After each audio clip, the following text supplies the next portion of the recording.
Hi, I'm Jim Nettles and this is my story. I guess if you're happy you ignore what's really going on around you. Then by accident you discover your wife is cheating on you and your world turns to shit. I thought my 18-year-old daughter and her friends were sneaking into the basement drinking my homemade beer. Instead, the camera I installed in the basement caught my wife's boyfriend doing it with her and drinking my beer. JT and I are members of a beer club here in Atlanta, and he discovered his wife of 25 years had been cheating on him for over 24 years. He told us his story at one of our beer club meetings. One thing he said I ignored was to take off your rose-colored glasses and examine your marriage. Karen and I have 3 children and have been married almost 28 years. Life was great. Karen is the only child of Ben and Alice Thompson. She came from a life of the rich and famous. Karen may be 49, but she could pass for 35. I'm not sure if I was raised middle class or not, but I was raised in a loving family. I grew up in a small town outside of Atlanta. I'm the younger of 2 boys. I grew up next door to my grandparents, and my father worked at my grandfather's hardware store. My brother Ken and I worked at the store after school and on weekends. Ken went to Georgia Tech and is an electrical engineer for a paper company in South Carolina. Following my big brother's lead, I went to Georgia Tech as a computer science major. Every small town has a rich kid, and Joey was ours. Joey and I've been best friends since we were 3. While I attended Georgia Tech, Joey attended Emory. I set Joey up with dates when he visited me, and he returned the favor when I visited him. Karen was one of my blind dates at Emory. She was the only blind date Joey set me up with who I called for a second date. As seniors, we spent as much time together as our schedules would allow. One thing I knew, I wanted to spend the rest of my life with this woman. However, there was one problem I needed to address before asking her to marry me. I was taught by my grandparents and parents to work hard and provide for my family. Karen came from money and never worked a day in her life. My pride wouldn't let me live off her parents. If she agreed to marry me, we'd be on our own without assistance from her parents. Thank God she agreed. When I was old enough to work, my dad insisted I save 10% of everything I made for my future. I did use part of my savings to buy Karen an engagement ring. The day after I asked Karen to marry me, we went and told her parents. Karen and her mother were excited and started planning the wedding. Karen's dad and I left them alone. We went into his study and he asked me about my plans after graduation. I told him I'd accepted a job with a large corporation here in Atlanta. He seemed pleased we would be close by, and he knew the executives of that corporation. About 2 hours later, we said our goodbyes and left. Karen and her mother would have 14 months to plan the wedding, and I'd have a year to concentrate on my career. 3 months after we told Karen's parents our plans, Ben invited me into his study. He told me he liked me and knew Karen loved me, but as a father, he had to protect his daughter and family. I sat there wondering what in the hell he was talking about. He handed me a document and said it was a prenuptial agreement he wanted me to sign. I could hear my father's voice and never signed anything without reading it, asking questions, seeking advice, and thinking it through before signing. He sat and waited on me to finish reading the agreement. The agreement stated if our marriage failed within the first 5 years, I'd receive $100,000 and wouldn't be entitled to any other assets from Karen or her family. Every 10 years, the money limits increased and capped at $5 million on our 25th wedding anniversary. I sat there looking at him with my mouth open, trying to decide how to respond. After a few minutes, I told him, "Sir, I love your daughter and plan to spend the rest of my life loving her. However, the business side of me understands where you're coming from. I'll take this with me and think about it." He said, "Good. I'll wait on your response." My father is always the first person I go to for advice. So I went to see him. Dad took his time reading it through twice before saying it. "Jim, we both know why Ben wants this agreement, and the way it's written, it only protects his family. My question is, what do you want out of this marriage, and what do you want to protect from them?" We discussed my goals, feelings, dreams, and long-term future with Karen. Dad said, "I've always operated on the belief if you ask me to give up something, then you need to give up something as well. Ben's attorney is looking out for the Thompsons, which he's paid to do. He sees you as a country boy with nothing to lose and a lot to gain. You and I both understand why he wants this agreement. Ben believes you love Karen now, but he's worried about something happening later. If you or I were in his place, we'd be doing the same thing." He paused, then said, "Jim, a marriage fails for several reasons. This prenuptial states any reason. Being together in college is one thing, and being a married working couple is something else. Can you and Karen work through the rough spots? You may discover you can't live together because of your jobs, or your friends, or money, or lack of money, parents, or anything else. Do you want Ben's money because your marriage didn't work out? What would end a marriage that would make you want his money? God, I'm glad I went and talked with Dad. I called my brother Ken and got his feedback, and it basically sounded like I was talking with Dad again. After talking with several other people I trusted, I knew the changes I'd make to the prenuptial and how to discuss them with Ben. On our next visit to see Karen's parents, I asked Ben for a few minutes of his time. He looked at me, saying, "Let's go into my study and give these ladies time to discuss the wedding." As we entered the study, I pulled out the prenuptial agreement Ben had given me. "Sir, I've given this a lot of thought and I'd like to make a few changes." He got ready to say something, paused, then nodded his head, telling me to continue. "I understand and can appreciate your position. I'm marrying your daughter because I love her. So, what I propose is, the first 10 years of the marriage you deposit $100,000 into an investment account. You and I will determine together where the investment of these funds go. We'll meet once a quarter to discuss this. I feel this will give us a chance to bond with each other. If the marriage fails, then you keep the money. Karen and I'll split assets we acquired during our marriage 50-50ths. This excludes assets we acquire from you or my parents. If this marriage ends in divorce because I committed adultery, then you keep the money and Karen gets 100% of the assets we acquired during our marriage. This excludes assets we acquire from you or my parents. If this marriage ends in divorce because Karen commits adultery, then I get the money and 100% of the assets we acquired during the marriage. Once again, this excludes assets we acquire from you or my parents. Karen and I will get total control of the investment account on our 43rd wedding anniversary." I paused, giving him time to think. A smile crossed his face. He leaned back in his chair and said, "Son, your offer is very interesting. It shows you love my daughter. Your offer clearly indicates you're not interested in Karen for her money. Your proposal to jointly manage the investment fund is truly creative. I agree this would give us something to do together, plus I stay in control for 43 years. What I don't understand is you not wanting to split anything in case of adultery. I have two questions. First, why 43 years, and please explain the adultery split." The answer to 43 years is easy. Karen and I'll be 65 years old and the money will be used for retirement. He laughed and nodded his head for me to continue. If the marriage fails because we try but can't work out our differences, then everything is even. We gave it all we had to make it work. Why punish the other person? Now, if either of us commits adultery, then that's something we're doing on purpose, and a marriage can't survive the betrayal and distrust left in its wake. Marriage is the joining of two to make one. Our mission is to be true to each other for the rest of our lives. If Karen is unhappy with me, she can ask for a divorce. Then she can see anyone she wants to. I'll be true to Karen, and the only way for me to seek revenge is if she commits adultery while married to me. Does this answer your questions? Yes, son, you answered my questions.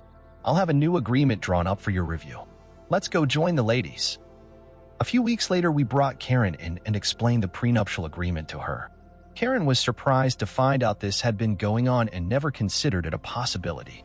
Karen looked up after reading it and asked Jim, "Are you okay with this?" "Yes, Karen."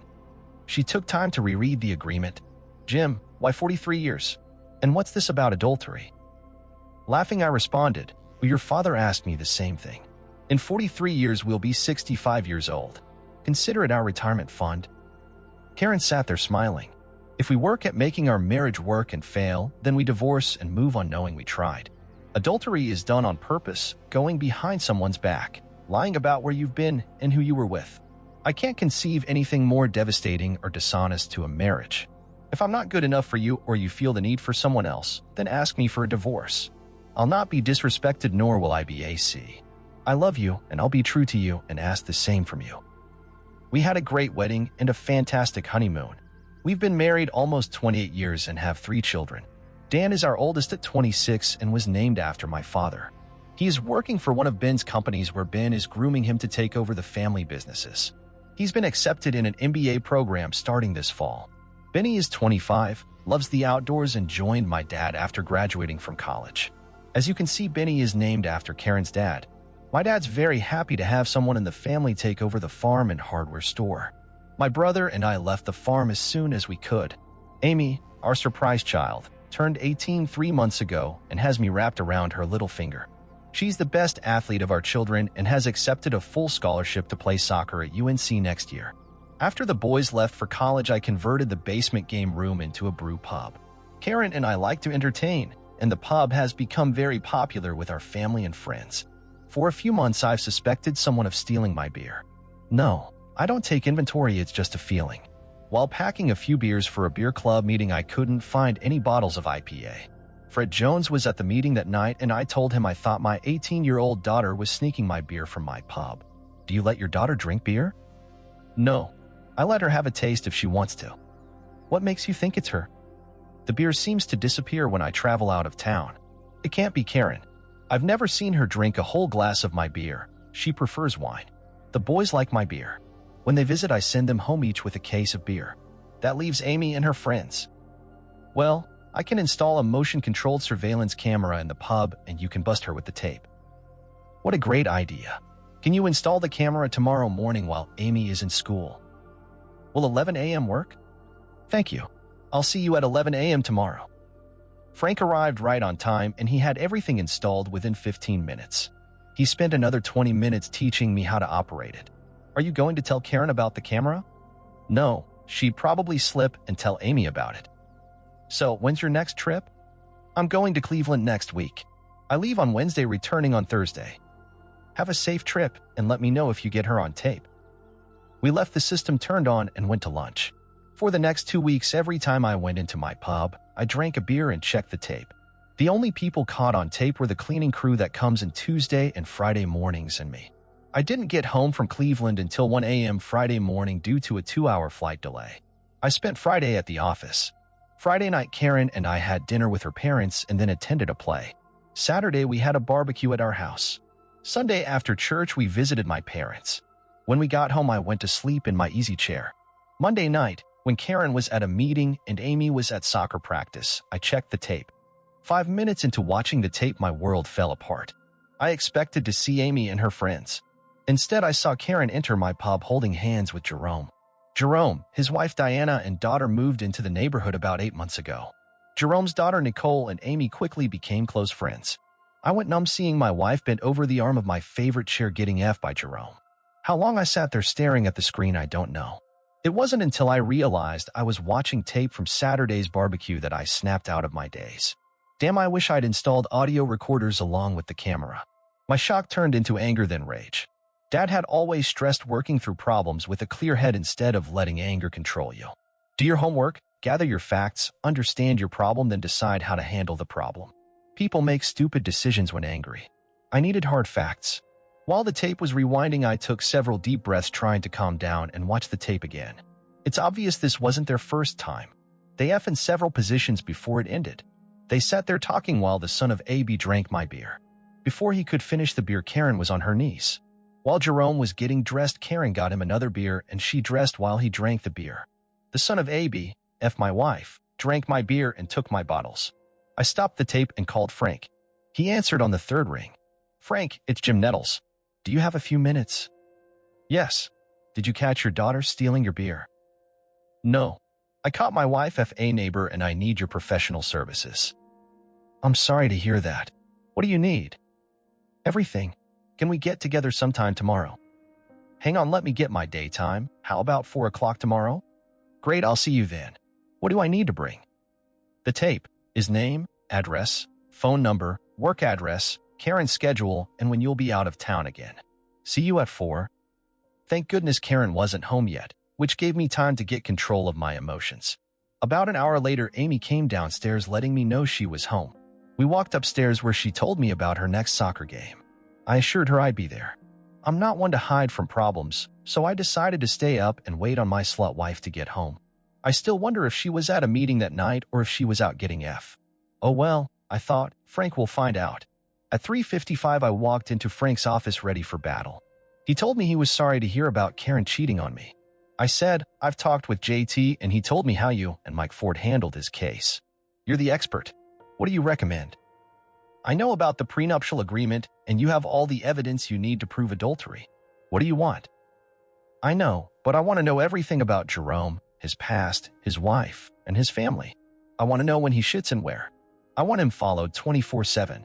I want to know what he does, who he sees, how he makes money, and what he values most in his life. The son of AB will pay. Not only do I want him followed, I want Karen followed 24/7 as well. That will take time and manpower to gather all the information you want. I'll get my staff started on this first thing in the morning. I recommend we install cameras and recorders in all rooms of your house as well as Karen's car. Good idea. I wish we had audio from last week. So when's your next trip? 3 weeks from today. I'll be out for 4 days this time. Great. We should have enough information for you by then. Did you bring the tape? Yes. I brought what you asked me to bring. When can we get in your house to install the new system? Karen plays bridge on Thursday mornings. How long do you need? We'll need at least 2 hours. Okay. I'll meet you at my house on Thursday at 9:30. When I left Frank's office, I felt better just knowing something was being done. Now all I had to do was wait. 3 weeks later, I kissed my wife goodbye for the last time and left for Austin, Texas. The past 3 weeks felt like 3 years. Mike Ford had all the legal paperwork ready and I had it in my briefcase. I would be the one serving Karen with the divorce papers. I went to JT's instead of going to Austin knowing that my marriage would be over tomorrow. As expected, Frank came by with the news I'd been expecting. The son of AB came over 45 minutes after I left. Karen asked if he could spend tomorrow night with her since Amy was spending the night with a friend tomorrow night. After many hours of deliberation, I finally decided how to handle Karen's exposure. What I really wanted to do was throw them both out of my house buck naked into the street. The next afternoon, I called Karen's father and asked him to meet me at his office. I told him I had a problem and I needed his guidance and wanted to discuss it in private. He agreed to meet me at 6:30 that evening. Ben met me at the door with questioning eyes. I've never asked to see him at his office, so he knew something was up. Sir, I've always viewed you as another father, and I'm glad I've gotten to know you over the past 29 years. Because I respect you and consider you my father, I've decided to treat you with the same respect I would my own father in this situation. Jim, what are you talking about? Well, sir, tonight I'm serving Karen with divorce papers on grounds of adultery. What in heaven's name is going on? I have tapes of Karen and her lover having S in our bed. In fact, your daughter and her boyfriend are currently having it in our marital bed as we speak. This can't be happening. What are you going to do? Well, sir, I've looked at this several ways. What I want to do is go over there, cut him, shove them down his throat, and throw them out of my house. You can't be serious. Yes, I'd love to do that. If I didn't respect you, that's exactly what I'd do. However, I've another option I want to discuss with you. For the next 45 minutes, we discussed my plan, and he agreed it was the best way to handle it. At 9:15, Ben and I met Frank Jones, Brad Williams, Mike Ford, and Steve Collins, an Atlanta police detective, at my house. I introduced everyone, and Frank informed us they were in the master bedroom. We were on the front porch talking when Frank heard in his earpiece they were doing it. I unlocked the front door, leading everyone into the living room. Looking at Ben, I said, "I'm sure you don't want to see your daughter having it. Why don't you wait downstairs?" Once again, I promised him I wouldn't physically hurt Karen. Brad followed us up the stairs carrying a video camera. We wanted to record them before we entered, and we wanted them to know they were being recorded. Our plan was to stand outside the door waiting until Jerome was ready, then go in. As we walked down the hall toward the bedroom, you could hear the sounds of their lovemaking. Those were the sounds of making love, not just having it. Standing in the hall waiting, we heard Karen say, "Oh yeah, baby, that feels so good. God, I've missed you." Yes. Jerome picked up the pace as she continued to moan. We got ready to enter, then we heard the S bag, "Oh, F me and my." He asked, "Whose is this?" Karen purred, "Oh, it's your and has always been yours. God, I wish I'd been able to marry you. I've missed you so much." When we heard Jerome say, "Get ready," we walked in with the video light leading the way. What can I say? It was a Kodak moment, and we caught it on tape. "Jim, oh my God, what are you doing here?" "Why? I'm here to serve you with divorce papers and throw you out of my house." Jerome started to get up. I looked at him and said, "Jerome, it's in your best interest to stay on the bed until I tell you to get up." When he realized there were 4 of us, he sat back down. Karen sat there with the sheet pulled up to her neck, and Jerome was trying to cover himself with a pillow. "Jerome, I'd like to introduce you to these fine people. First, this is Frank Jones, an investigator. Standing beside him is Mike Ford, my divorce attorney, and next meet Steve Collins, an Atlanta police detective. Brad is operating the camera. I'd like nothing more than to throw you both out of my house naked, but I have other plans for you. In case you're wondering, the entire house is recording everything and has been for the past 3 weeks. Pausing, I continued, Karen, I know Jerome is an old boyfriend of yours, and over the past 3 weeks I've learned you wanted to marry him instead of me. Everyone in this room knows you married me because your parents wouldn't have approved of this idiot. You and I both know you married me so you could give your parents grandchildren so there would be an heir. Good news, they have 3 heirs so your family line is secure for another generation. Jim, please, Shut up. I don't care what you have to say. Not now and not in the future. There is absolutely nothing you can say that changes the fact you're in our bed being effed by another man. You can't expect me to believe this is a mistake. I have you on tape inviting this idiot to spend the night with you after he effed you twice in our bed yesterday 2 hours after I left town. Save your breath. I don't believe a thing you say. Looking at Jerome, I said, I must say you are truly a player. For the past 3 weeks you has been under surveillance, not to mention finding out every piece of information we could dig up on you. Frank's team put together a very detailed report on your activities. Turning to Frank, I asked him to play the DVD for Jerome and Karen. Karen, pay close attention. I want you to see your lover for who and what he is. The video showed scenes of Jerome F. Karen and separate scenes of him with 2 other women. But the best part was a scene of Jerome and his buddies at a restaurant last week. They were sitting around a table when someone asked to Jerome, "Do you still play with married women?"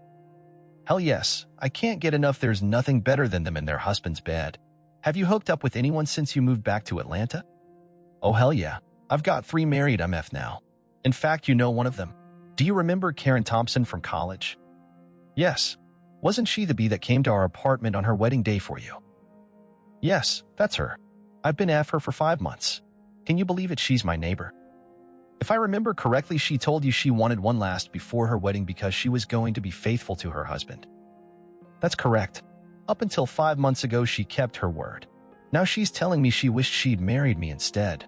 Can you believe she actually believes I would have married her?" By this time, Jerome was yelling at me and Karen was curled up sobbing. Frank and Steve moved over beside Jerome and told him to shut up. He finally shut up when they snatched him out of the bed. "Jerome, we're almost through here. Just settle down and listen. We're not going to hurt you unless we have to. Trust me, all 4 of us would like nothing better than beat the S out of you. But you know what? Your brothers-in-law have other plans for you. Your wife and her brothers were not happy when we shared our information with them. Why don't you get dressed? Your ride should be here by now. Before you go, you need to know I've given copies to the husbands of the 2 women you've been, as well as your wife." "You did what?" "I'll kill you. You just threatened me in front of my attorney and a police detective, not to mention your threat has been recorded on tape." Mike handed me a stack of paper, which I in turn handed them to Jerome. "Okay, these are divorce papers your wife asked me to give you. Before I forget, she asked me to tell you to go to hell and don't come home. Can you believe it? Her brothers actually volunteered to pick up you tonight and they're downstairs waiting on you.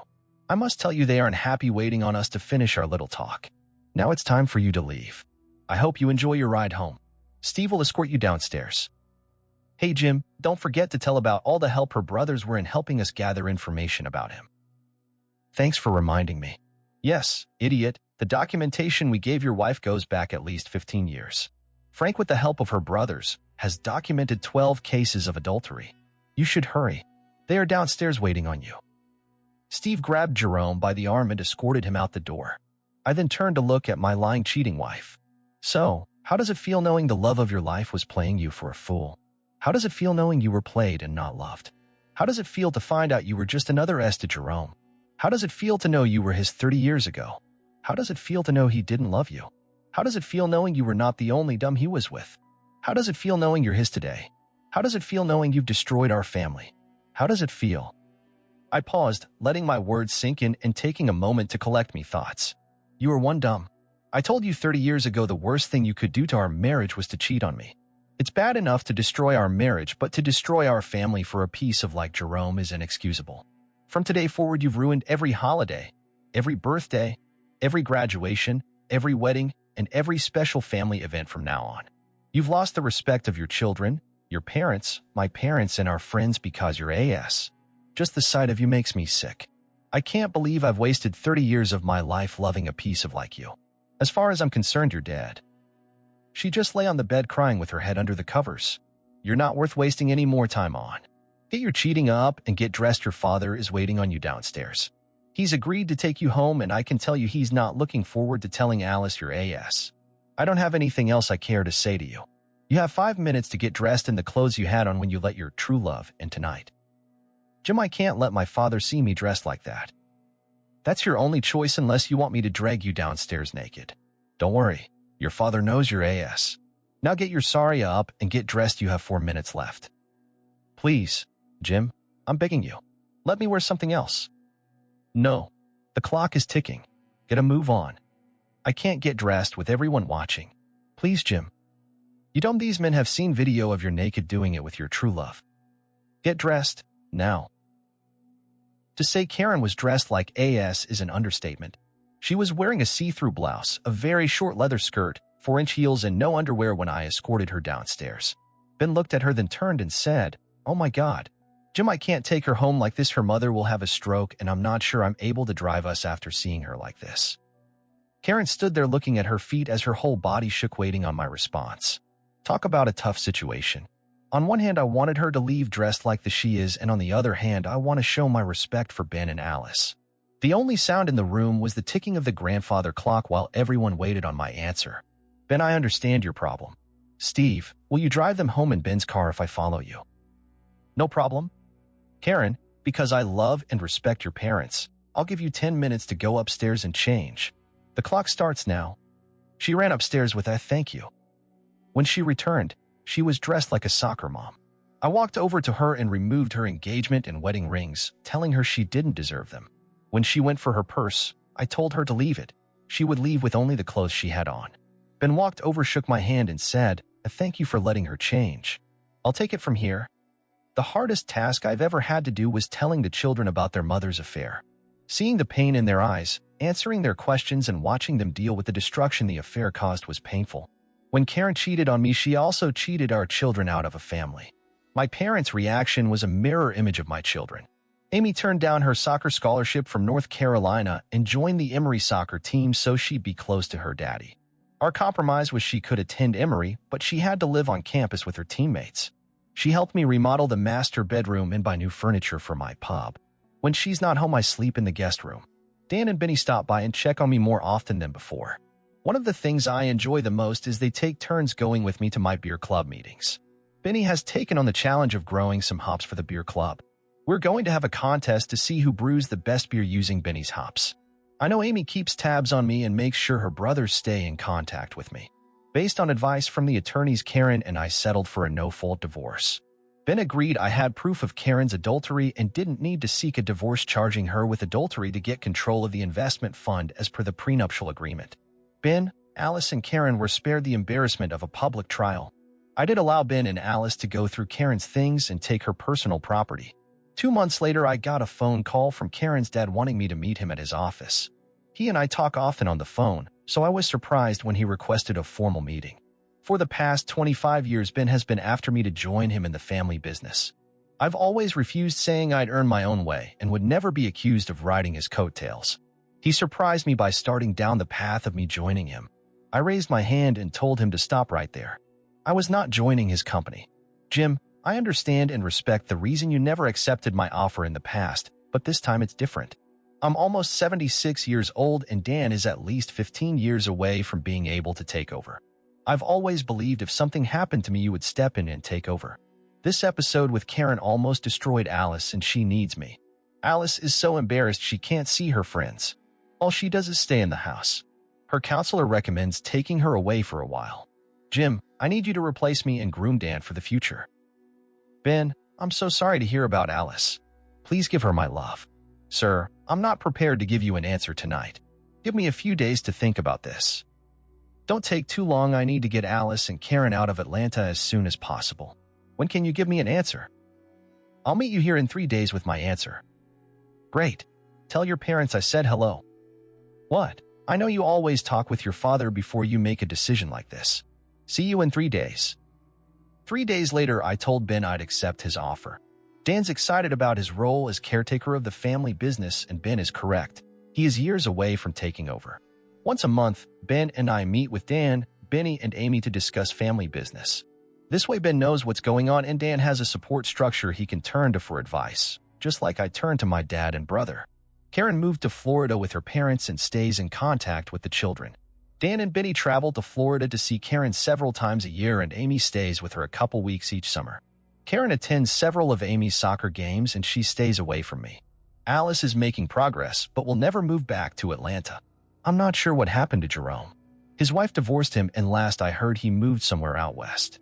He was named in at least 8 divorce cases and his flat broke. Jerome not only destroyed his life, he destroyed a lot of marriages. I guess I shouldn't blame everything on the son of AB. All of those women choose to cheat on their husbands. They plan their sessions in advance, and they are just as guilty as Jerome. Hopefully I'll find someone to love in the future. I miss being married and having someone to hold, someone to talk with, and someone to share my love with. Until that happens, I'll get up each morning, thank God for my children, and live my life looking forward instead of looking back.